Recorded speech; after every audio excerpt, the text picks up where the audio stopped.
Hello दोस्तों, हमारे YouTube channel रिवायत ज़िंदगी में आपका बहुत बहुत स्वागत है।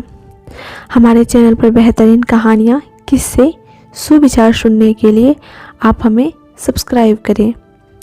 आप हमें फेसबुक पे भी फॉलो कर सकते हैं, लिंक नीचे डिस्क्रिप्शन में है।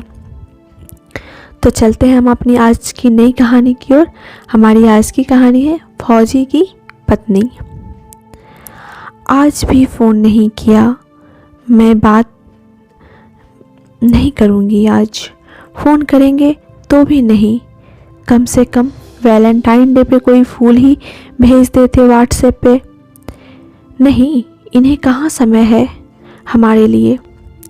पिछली बार तो मेरे द्वारा कढ़ाई करके दिल बनाया हुआ रुमाल से बंदूक को घूंघट उड़ाकर उसे चूमते हुए फ़ोटो भेजी थी। इन्हीं ख्यालों को सोचते हुए आज पूनम के होठों पर जरा सी मुस्कान उभर आई। अभी 1 साल ही तो हुआ था पूनम और राजेश की शादी की। पूनम जब राजेश से पहली बार मिली थी तभी उसे अपने होने वाले पति के देश प्रेम की झलक साफ देखने को मिल गई थी।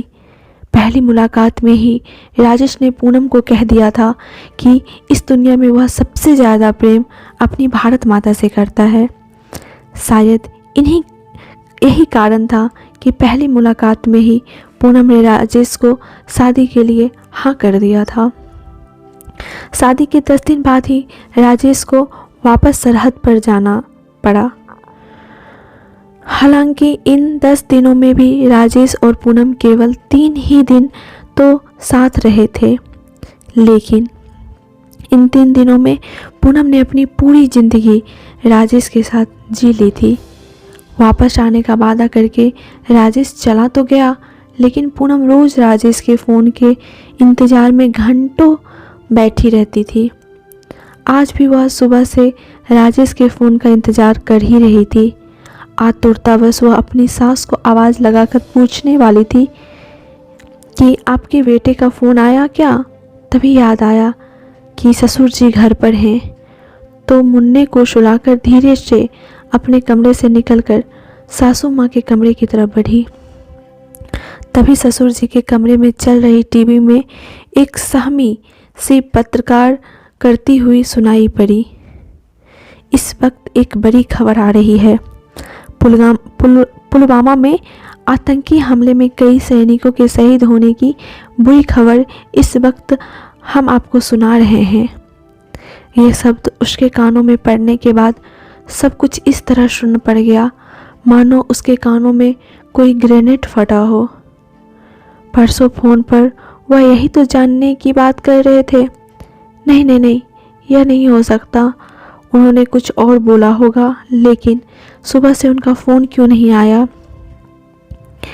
यही सोचती हुई वह बाहर ही दीवार पकड़कर बैठ गई। एक हाथ गोले का असर कम हुआ और धुंधला छटा तो ससुर जी के फ़ोन के लाउड स्पीकर पर बार बार आवाज़ आ रही थी। The number you are trying to call is either switch off और out of the service area. आपकी जब भी उनसे बात होती तो गाहे बगाहे पुलवामा का नाम आ ही जाता था। फिर से आंखों के सामने अंधेरा छाने लगा। थोड़ी देर बाद उसने हिम्मत करके ससुर जी के कमरे का द्वार हल्का सा खोल दिया। वो इस तरफ पीठ करके बैठे, कभी फ़ोन तो कभी टीवी को देख रहे थे। तभी तीसरा विस्फोट हुआ। समाचार चैनल का लाइव संवाददाता घटना स्थल का रिपोर्ट दे रहा था और तभी उसकी नज़र एक बंदूक पर पड़ी जिस पर एक खून से सना सफ़ेद रुमाल पड़ा था, जिस पर दिल का निशान देखते ही वह धड़ाम से गिर पड़ी। हमारी आज की कहानी बहुत भावुक कर देने वाली थी और थैंक्स फॉर वाचिंग। दोस्तों, आपको आज की कहानी कैसी लगी हमें कमेंट करके ज़रूर बताएं। हमारे चैनल को सब्सक्राइब करें, हमारे फेसबुक पेज को भी फॉलो करें। हमारी कहानियों को धैर्यपूर्वक सुनने के लिए आपको बहुत बहुत धन्यवाद। फिर मिलेंगे दोस्तों अपनी अगली कहानी में। तब तक के लिए अपना ख्याल रखें। धन्यवाद।